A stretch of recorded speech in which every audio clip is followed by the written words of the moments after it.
এই মুহূর্তে সরাসরি আপনাদের তাহিরপুরের হেলিপ্যাডের ছবি দেখাবো। আমাদের প্রতিনিধি সমীরণ পাল রয়েছেন আমাদের সঙ্গে। সমীরণ, এর আগেও নিরাপত্তার ছবিটা তুমি আমাদের দেখাচ্ছিলে। কলকাতা বিমানবন্দরে নামার পর আকাশ পথে তাহিরপুরে এই হেলিপ্যাডেই নামবেন প্রধানমন্ত্রী, এবং এই মুহূর্তে নিরাপত্তার কি ব্যবস্থা, এবং প্রচুর মানুষের ভিড়ও তো রয়েছে। একেবারে সুকর্ণা, ঠিক বেলা 11টা নাগাদ তাহিরপুরের থানার পাশে তাহিরপুর রোডের ধারে এই হেলিপ্যাডে তার নামার কথা, এবং ক্যামেরাম্যান সন্দীপ সাধুকা তোমায় ছবিটা দেখাচ্ছি। একেবারে শেষ মুহূর্তের প্রস্তুতি চলছে, নিরাপত্তার চাদরে গোটা হেলিপ্যাড মুড়ে ফেলা হয়েছে। এখানেই তার হেলিকপ্টার অবতরণ করবে এবং এখান থেকে তিনি সড়ক পথে 1 কিলোমিটার যাবেন, এবং সেখান থেকে তিনি 1 কিলোমিটার যাওয়ার পর সভাস্থলে পৌঁছবেন নেতাজি পার্ক। এবং নেতাজি পার্কে তার দুখানা সভা রয়েছে, প্রথমে প্রশাসনিক সভা এবং তারপরে তিনি যাবেন পরিবর্তন সংকল্প সভা। আমি সন্দীপকে দেখাতে বলবো, হেলিপ্যাডে প্রধানমন্ত্রী অবতরণ করবেন, সেটা দেখার জন্য অসংখ্য সাধারণ মানুষ তারা ব্যারিকেডের বাইরে অপেক্ষা করছেন। যেহেতু নেতাজি পার্কে সভা এবং সভাস্থলে ইতিমধ্যেই প্রচুর মানুষ পৌঁছে গেছেন, 11টা 45-এ পরিবর্তন সংকল্প সভা শুরু হবে। তার আগে প্রচুর মানুষ পৌঁছে গেছেন সভাস্থলে, আর সেই কারণে যারা সভাস্থলে জায়গা পাননি তারা হেলিপ্যাডে প্রধানমন্ত্রীকে দেখবার জন্য অপেক্ষা করছেন। এবং আমি সন্দীপকে আরও একবার দেখাতে বলবো, যে রাস্তা অর্থাৎ সভাস্থলে পৌঁছানোর, সেই রাস্তায় কাতারে কাতারে মানুষ, অর্থাৎ প্রচুর মানুষজন তারা ভিড় করেছেন এবং তারা এই মুহূর্তে হেলিপ্যাডের সামনে অপেক্ষা করছেন। বেলা 11টায় প্রধানমন্ত্রী অবতরণ করবেন এবং হেলিপ্যাড থেকে তিনি 1 কিলোমিটার তাহিরপুর রোড ধরে সড়ক পথে যাবেন। তাহিরপুর পুরসভা পেরিয়ে যে মাঠ, নেতাজি পার্কের মাঠ, সেখানে তিনি পৌঁছবেন।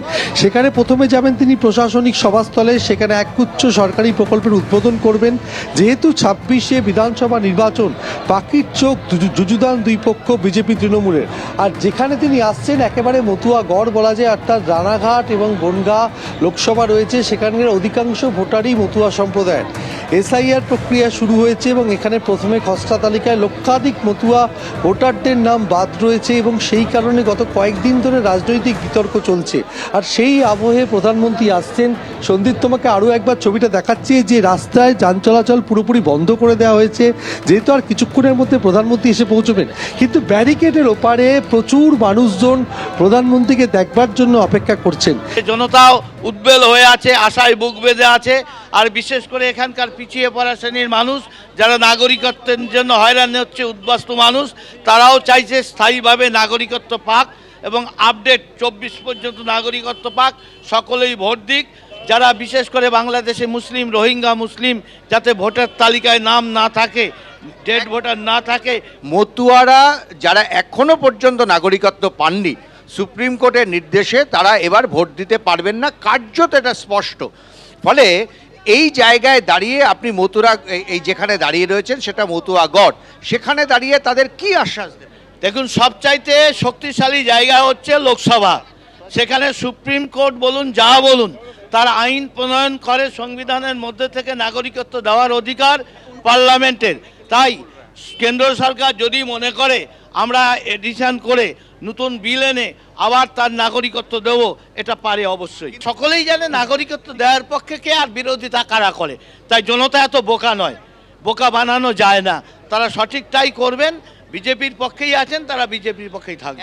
একমাত্র নাগরিকত্ব দেওয়ার পক্ষে সহল আমরাই করি। আমরা আপডেট করা 14 পর্যন্ত নয়, ওটা 24 পর্যন্ত দেওয়া হোক, এটাই আমাদের দাবি। এবং মোদিজি আসেন, এটা করবেন, এটাই আমাদের ভরসা।